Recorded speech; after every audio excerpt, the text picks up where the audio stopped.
The transport ship was quiet when it arrived at orbital station Vera 7, too quiet. Han Yuna had processed hundreds of refugee ships in her 3 years as a xenobiologist, and she knew what a ship full of survivors sounded like. There was always crying, always whispers, always the shuffle of tired feet and the rustle of thin blankets. This ship had none of that. The docking bay smelled like burnt metal and something else. Something sad. Yuna pulled her scanner from her belt and walked toward the ship's open hatch. The lights inside flickered. Emergency power only. "Xenobiologist Han?" a voice called from behind her. It was cold and flat, the way all Valari voices sounded. "We have completed our initial scan. No adult Miran survivors. Only juveniles. 17 of them." Yuna turned to look at the tall insectoid officer.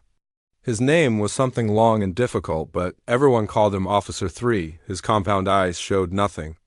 "No pity, no concern. Just data, 17 cubs?" Yuna asked. "Where are their parents?" "Dead. The ship was attacked during transit. The adults sealed the cubs in the cargo hold and fought until they were killed. The cubs drifted for 11 days before our patrol found them." 11 days. Yuna felt her stomach turn. 11 days alone in the dark. No food, no water.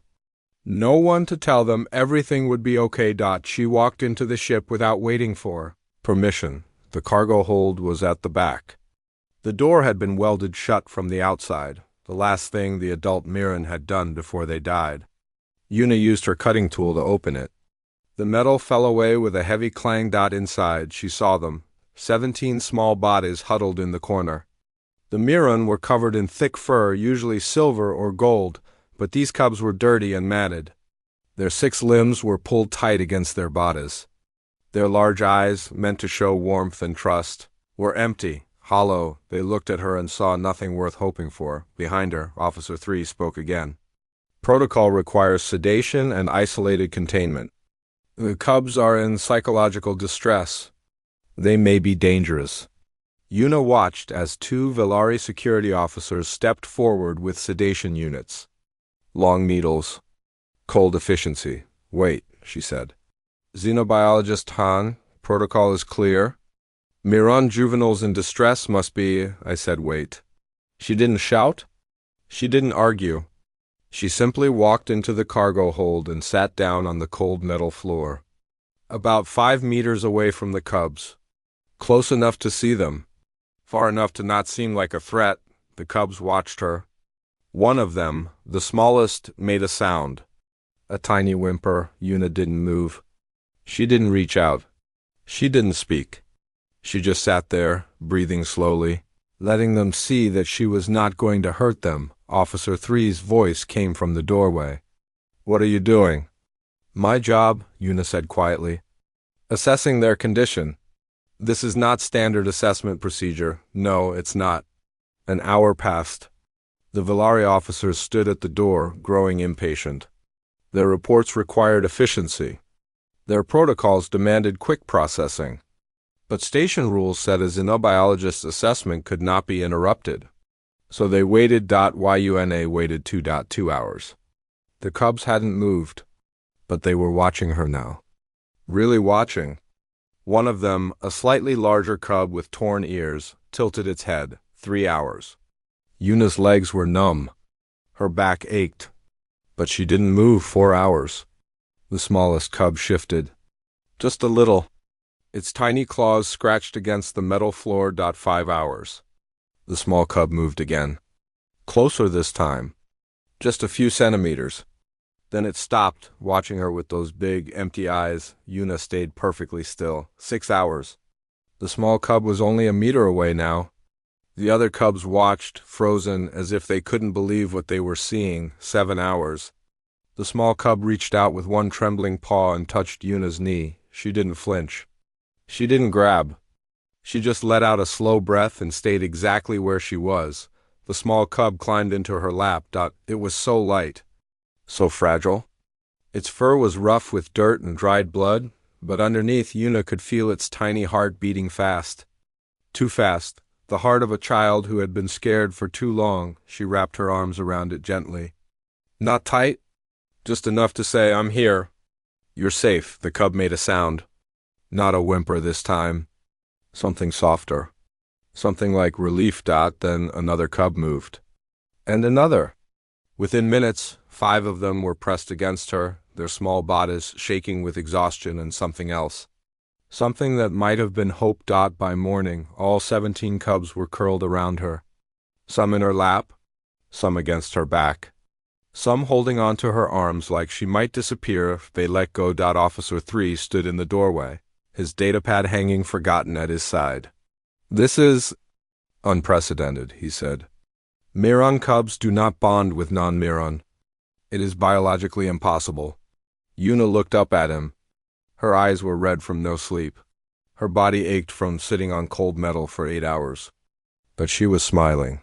"Maybe your data is wrong," she said. The smallest cub stirred in her arms. Yuna looked down at its tiny face and thought of a flower. Small, delicate, surviving against all odds. "Bomi," she whispered. "I'll call you Bummy." The cub's ears twitched at the sound. And for the first time in 11 days, it closed its eyes without fear.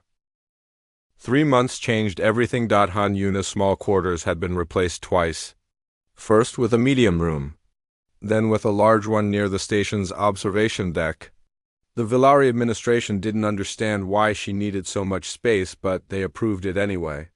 It was easier than arguing with the human woman who had somehow become mother to 17 alien children. Every morning, Yuna woke up buried under fur. The cubs slept in a pile. That was the only way to describe it. They had beds, proper beds that the station's engineers had built, but every night they ended up in the same place. On top of each other. On top of her. A warm, breathing mountain of small bodies and twitching ears. Bomi always slept closest to her heart. "Good morning," Yuna said, pushing herself up slowly. Cubs rolled off her in every direction. Some grumbled. Some yawned. One, a chubby cub she called Duri, simply grabbed her arm and tried to pull her back down. "No, no," she laughed. "Breakfast time." Come on, the word breakfast worked like magic. All 17 cubs were suddenly awake, scrambling over each other to reach the door. Yuna followed them, still in her sleeping clothes. Her hair a mess. The station's cafeteria had changed too. Before, it was a cold place. Metal tables, nutrient paste dispensers, Villari efficiency in every corner. But now there was a section near the window with soft cushions and low tables. The cooks had learned to make Miran food, a thick porridge made from ground roots and dried berries. They had also learned that the cubs loved human food, especially something called pancakes. "Miss Han." "Miss Han." A young cook named Yuntaiho waved from behind the counter. He was 22, fresh out of culinary training, and he had never expected his first job to involve feeding alien children. But he smiled every day like it was the best thing that had ever happened to him. "I made extra today," he said, sliding a huge stack of pancakes onto the counter. "And I figured out how to make the syrup sweeter without hurting their stomachs." The cubs swarmed the counter. Taiho laughed as tiny paws grabbed at the food. Yuna helped distribute the plates, making sure everyone got an equal share. "You're too kind," she told Taiho. He shrugged. "They're good kids. Besides, my grandmother always said you can judge a person by how they treat children." "I want to be judged well." Across the cafeteria, a group of Villari officers watched the scene with confusion. They had been watching for weeks. Their datapads were full of notes and questions that had no answers. Why did the cubs respond to the human? Why did they play games she taught them? Why did they sleep in piles instead of separate beds? Why did they run to her when they were scared instead of following proper calming protocols? None of it made sense. After breakfast, Yuna took the cubs to the observation deck. It was their favorite place. The huge windows showed the stars outside, millions of lights scattered across the black. The cubs pressed their faces against the glass and pointed at different colors. Red stars, blue stars, the distant swirl of a nebula. That one looks like Duri, one of the cubs said, pointing at a particularly round orange star.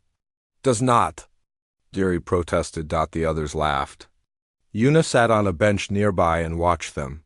Her friend, Kong Sora, sat down beside her. Sora was the station's medical officer. She was 29, with sharp eyes and a gentle voice.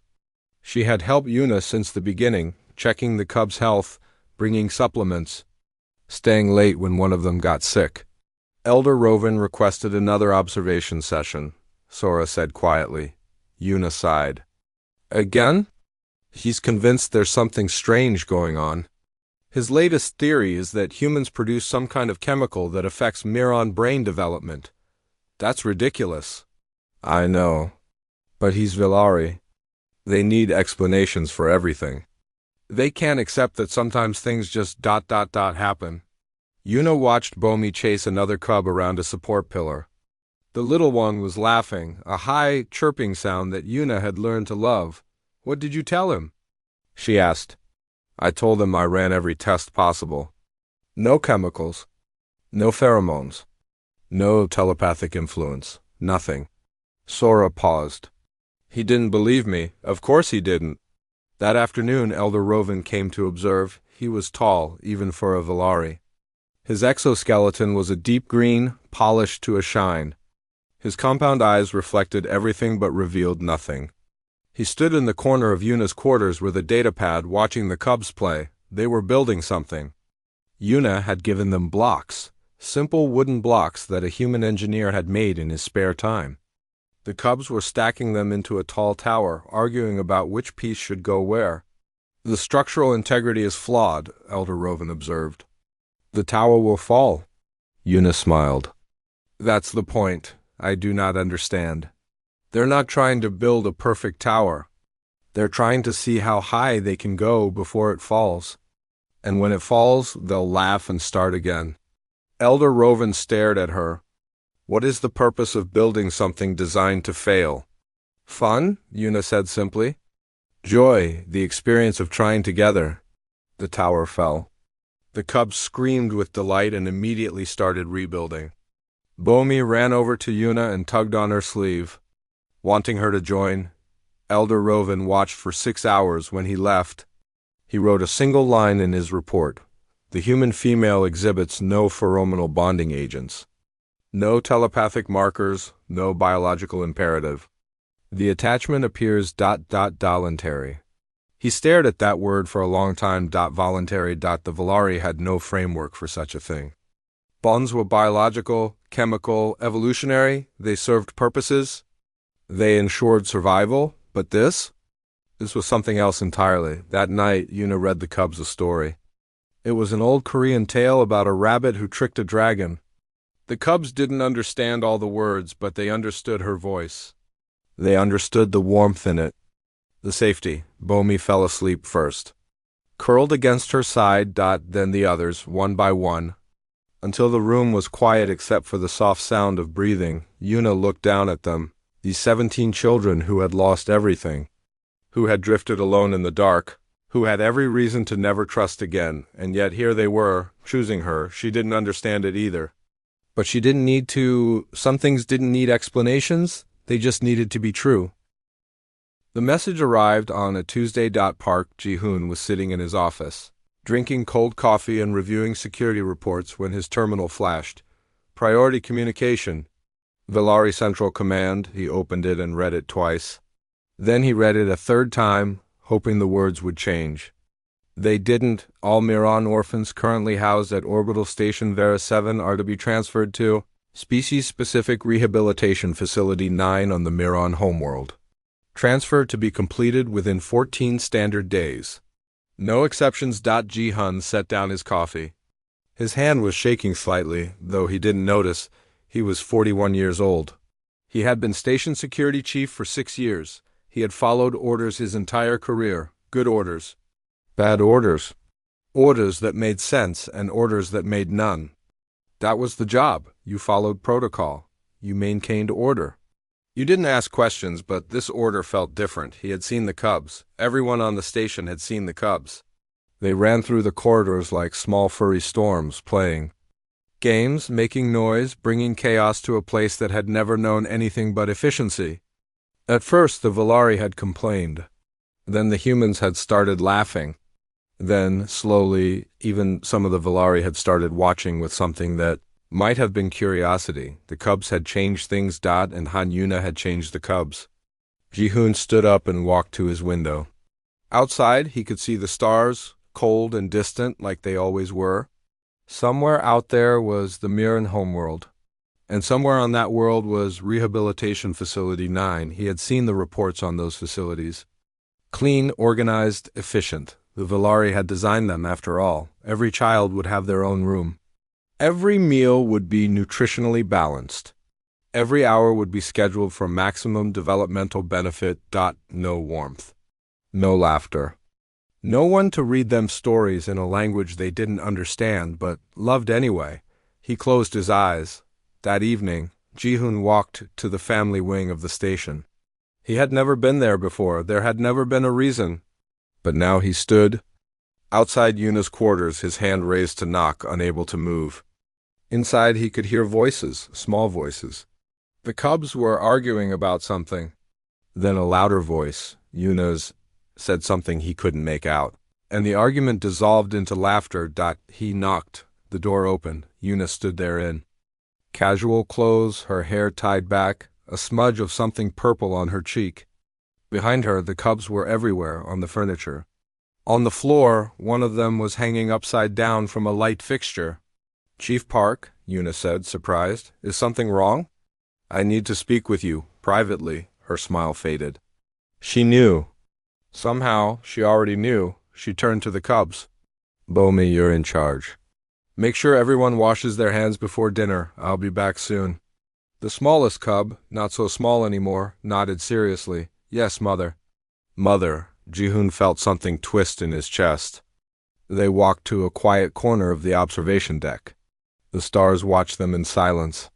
Yuna stood with her arms crossed, waiting. "There's a transfer order," Ji-hoon said. "From Central Command. All Mirren orphans are to be sent to Facility 9 on the homeworld. I have 14 days to complete the transfer." Yuna didn't react. Her face stayed perfectly still, like a mask.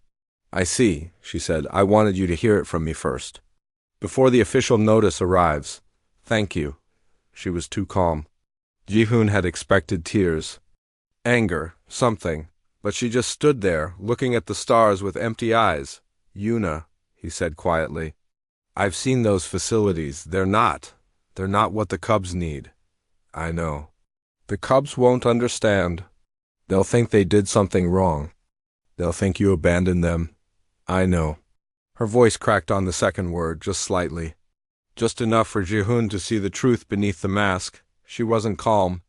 She was holding herself together with everything she had. "I'll file for an extension," he said suddenly. "Assessment protocols, medical reviews.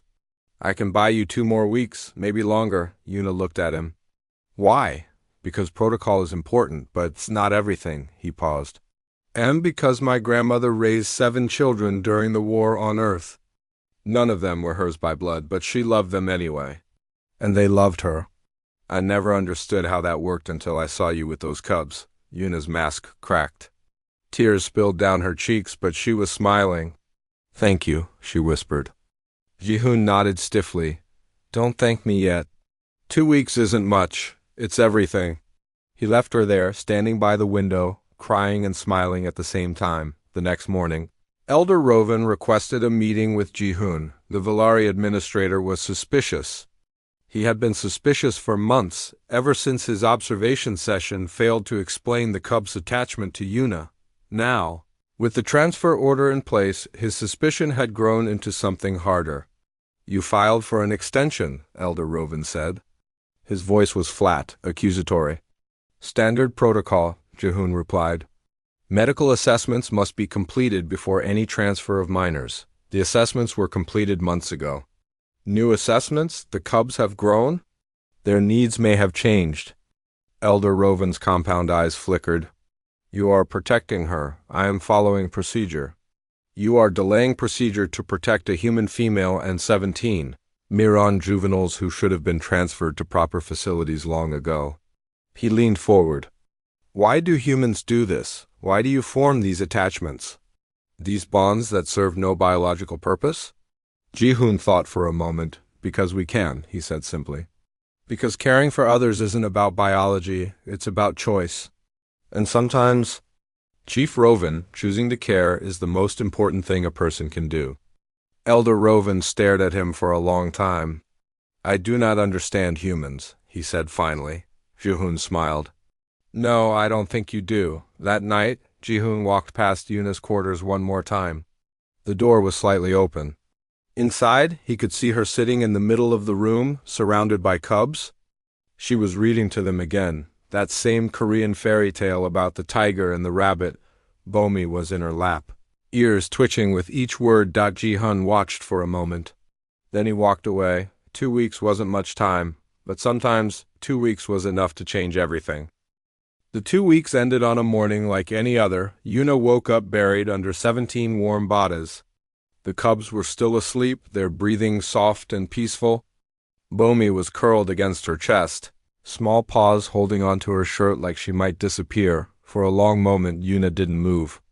She just lay there, feeling the weight of them, the warmth of them, the trust.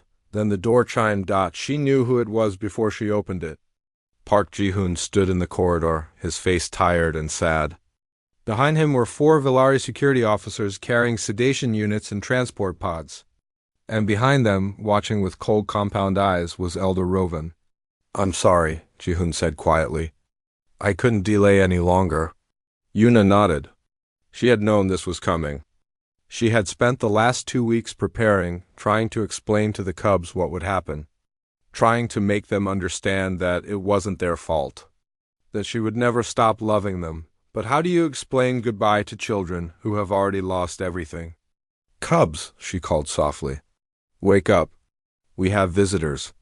The cubs stirred slowly. Bomi was the first to sense something wrong. Her ears flattened against her head, and she pressed closer to Yuna. Mother? She whispered. What's happening? Some people are here to talk to us. It's okay. I'm right here. But it wasn't okay. The cubs could feel it. One by one, they woke up and saw the Villari officers with their sedation units. They saw the transport pods, small boxes designed to hold them like cargo, and they understood. Duri started to cry first. Then another cub and another. Within moments, all 17 of them were pressed against Yuna, their small bodies shaking with fear. Please, one of them whimpered. Please don't make us go. We'll be good, another said. We promise we'll be good. Mother, don't let them take us. Please, please. Yuna knelt down and wrapped her arms around as many of them as she could reach. Tears were streaming down her face, but her voice stayed steady. Listen to me, she said. No matter what happens, I love you. All of you. That will never change. Do you understand? The cubs nodded, but they didn't let go. They couldn't let go. Elder Roven stepped forward. His voice was cold and official. Xenobiologist Han, the transfer order is clear. Please step away from the juveniles so the sedation process can begin. Yuna didn't move. She couldn't. The cubs were holding on to her so tightly that moving would have meant hurting them. They're scared, she said. Can't you see that? They've already been through so much. Please, just give them a moment. Villari protocol does not account for emotional delays. The transfer must proceed. One of the security officers stepped forward with a sedation unit. Bomi saw the long needle and screamed, a high, terrible sound that echoed through the room. No! She cried. No, no, no. She climbed onto Yuna's back and wrapped her arms around her neck. The other cubs followed, clustering around Yuna like she was the only safe place in the universe. The security officer stopped. He looked at Elder Roven, uncertain. Elder Roven's compound eyes flickered with something that might have been frustration. He stepped closer, towering over Yuna and the children. This is unprecedented behavior, he said. Miran juveniles do not form attachments to non-Miran. They do not resist transfer protocols. They don't follow, Yuna said. Her voice was quiet, but it cut through the room like a blade. Everyone stopped. Even the cubs fell silent, watching her with wide eyes. Elder Rovan tilted his head. "What did you say?" Yuna looked up at him. Her face was wet with tears, her body exhausted from holding 17 children, but her eyes were burning. "You keep asking why they follow me. Why they attach to me. Why they won't let go." She took a shaky breath. "But you're asking the wrong question. They don't follow. They choose. That is not possible. Miron juveniles lack the developmental capacity for, I don't care what your data says." Yuna's voice grew stronger. "I don't care about your protocols or your studies or your biological imperatives. I was there. I sat on that cold floor for 8 hours while these children decided whether to trust me. I didn't make them come to me. I didn't force them. I just waited. And they chose?" She pulled Bomi closer. The little cub buried her face in Yuna's neck. "On Earth, we have a saying, you can't make someone love you. You can give them warmth, safety, kindness, but love? That's a choice, always. These children lost their parents, their home, their entire world. And when they were drowning in fear, they reached out. I just made sure there was something to hold on to." Elder Rovan was silent. His datapad hung forgotten at his side. Park Jihoon stepped forward. His voice was calm but firm. "Elder Rovan, according to Galactic Refugee Convention Article 7, subsection 12, minors exhibiting clear bonded attachment to a guardian cannot be forcibly separated without evidence of harm or coercion." The Villari administrator turned to him. "What is your point?" "My point is simple." Jihoon looked at the cubs, 17 small faces pressed against Yuna, holding on to her like she was the only light in the darkness. "I have been station security chief for 6 years. I have investigated hundreds of cases of harm and coercion. I know what it looks like." He gestured at Yuna and the children. "This is not harm. This is not coercion. This is love. And if you cannot see the difference, then perhaps your protocols need revision." Silence filled the room. Elder Rovan looked at the cubs. Really looked at them. He saw their fear, their desperation, their absolute unwillingness to let go of the human woman who had given them everything. And for the first time in his long life, he saw something his data could not explain. Choice. Not biological, not chemical, not evolutionary. Just 17 small hearts choosing to love someone who had chosen to love them first. His compound eyes flickered. He lowered his datapad. "I will submit a revised assessment to Central Command," he said slowly. "The transfer will be ... delayed pending further review." Yuna let out a breath she didn't know she had been holding. The cubs felt her relax and began to cry again, but this time with relief. "Thank you," Yuna whispered. Elder Rovan looked at her for a long moment. "I still do not understand humans," he said. Yuna smiled through her tears. "That's okay," she said. "Sometimes we don't understand ourselves either. We just know that some things are worth fighting for." She looked down at Bummy, who was still clinging to her neck. "And these children," she said softly, "are worth everything." 6 months later, the news spread across the galaxy. First adoption of Miron children by a non-Miron guardian approved by Villari Central Command. 17 juveniles now legally recognized as the children of human xenobiologist. Hanwha Yuna. The story traveled from station to station, planet to planet, species to species. Some called it strange. Some called it impossible. Some called it a mistake that would set a dangerous precedent, but on orbital station Vera 7, none of that mattered. Yuna had new quarters now. Larger ones in the family wing with enough space for 17 growing children and all the chaos they brought with them. The walls were covered with drawings, clumsy pictures, made with colored markers that the station's supply officer had started ordering in bulk. Most of the drawings showed the same thing, a human woman surrounded by small furry shapes. Sometimes there were stars. Sometimes there were flowers. Sometimes there was just the word family written in shaky letters that Yuna had taught them. The cubs were bigger now. Not cubs anymore, really. The Villari doctors said they were entering adolescence, which meant longer limbs and louder voices and arguments about everything. "It's my turn to pick the story," Deary shouted, waving a book in the air.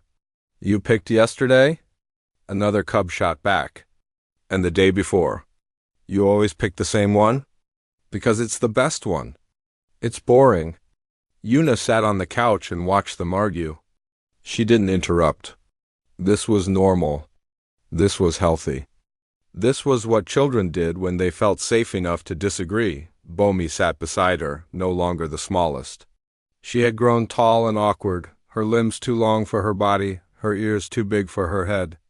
But her eyes were the same, warm and trusting, always watching Yuna like she was the center of the universe. "They're loud," Bomi observed. "They are. Should I tell them to stop?" Yuna smiled. "No, let them work it out. That's how they learn."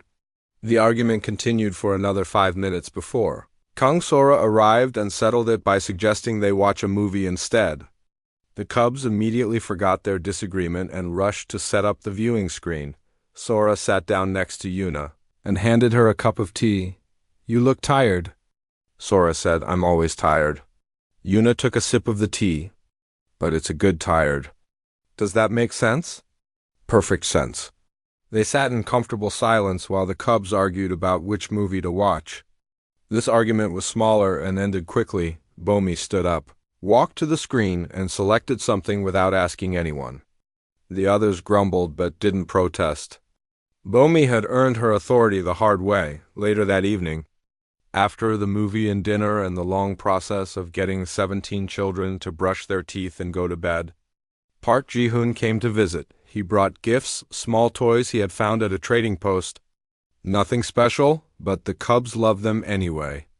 They called him Uncle Ji-hoon, now in broken Korean that made him smile every time.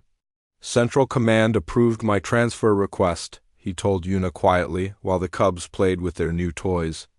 "I'm staying on the station permanently." Yuna raised an eyebrow. "You requested to stay?" "Someone has to make sure you don't cause any more diplomatic incidents." He paused. I like it here. It feels different now. Less cold. The station hasn't changed." "No, but we have." He was right. The station was the same: metal walls, recycled air, the hum of machinery keeping everyone alive. But something had shifted. The humans smiled more. They talked more. They stopped in the corridors to wave at the cubs and ask about their day. Even some of the Valari had changed. Not much. Valari didn't change easily, but there were small things. A slight nod when the cubs ran past. A pause before enforcing minor protocols. Elder Rovan had been seen in the cafeteria once, watching Yoon Taiho teach the cubs how to make pancakes. He hadn't said anything. He had just watched, with something in his compound eyes that might have been wonder. The galaxy was watching too. Other species had started, requesting human volunteers for their orphan programs. Studies were being conducted on human emotional bonding patterns and cross-species attachment development. Conferences were held. Papers were written. Experts argued about implications and precedents and long-term effects. Yuna didn't pay attention to any of it. She was too busy living. One night, after everyone else was asleep, Bomi came to her room. The adolescent Miran stood in the doorway, her ears flat with uncertainty. "Mother? Can I ask you something?" Yuna sat up and patted the bed beside her. "Of course." "Come here." Bomi climbed onto the bed and curled up against her, just like she used to when she was small. Her fur was softer now, properly groomed, smelling like the soap the station provided. "What is the human word for what we are?" Bomi asked. Yuna thought about it. She considered family. She considered pack and clan and household. She considered all the words. Humans had invented over thousands of years to describe the bonds between people. None of them fit exactly. "There isn't one word," she said finally. "Humans have been trying to describe it for a very long time. We have many words that come close: family, community, belonging. But the closest we've come..." She pulled Bomi closer and rested her chin on top of the young Miran's head. "The closest we've come is home." Bomi was quiet for a moment. Then she repeated the word, her alien tongue wrapping around the sound carefully. Home, yes, home isn't a place. It's not walls or a roof or an address. Home is where you feel safe, where you're accepted, where people love you not because they have to, but because they want to. Bomi's ears twitched. So you are our? Yuna felt tears prick her eyes. Yes, and you are mine. The next morning, Bomi taught the word to the others. They practiced it all day, saying it over and over, testing how it felt in their mouths. Home, home, home, the Valari linguist tried to find a translation. They searched their databases, analyzed the phonetic patterns, compared it to similar concepts in other languages. They never found one. Some human concepts, they concluded, simply could not be translated.